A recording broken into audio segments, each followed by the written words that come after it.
স্বামী বিবেকানন্দের কালিদী মাদার কবিতার বাংলা রূপান্তর মৃত্যুরূপা মাতা। বাংলা রূপান্তর করেছেন কবি সত্যেন্দ্রনাথ দত্ত। নিঃশেষে নিভেছে তারা দল, মেঘ এসে আবরিছে মেঘ, স্পন্দিত ধ্বনিত অন্ধকার, গরজছে ঘূর্ণ বায়ুবেগ। লক্ষ লক্ষ উন্মাদ পরাণ বহির্গত বন্দিশালা হতে, মহাবৃক্ষ সমলেও পাড়ি ফুৎকারে উড়ায়ে চলে পথে। সমুদ্র সংগ্রামে দিল হানা, উঠে ঢেউ গিরি চূড়াজিনী, নভস্থল পরশিতে চায়, ঘোর রূপা হাসিছে দামিনী। প্রকাশিছে দিকে দিকে তার, মৃত্যুর কালিমা মাখা গায়।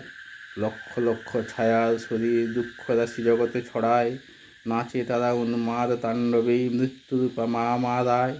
করালি করাল তোর নাম, মৃত্যু তোর নিঃশ্বাসে প্রশ্বাসে, তোর ভীম চরণ নিক্ষেপ প্রতি পদে ব্রহ্মাণ্ড বিনাশে। কালী তুই প্রলয় রূপিণী, আয় মাগো আয় মোর পাশে, সাহসে যে দুঃখ দৈন্য চায়, মৃত্যুরে যে বাঁধে বাহু পাশে। কাল নৃত্য করে উপভোগ, মৃত্যুর মাতৃরূপা তারই কাছে আসে।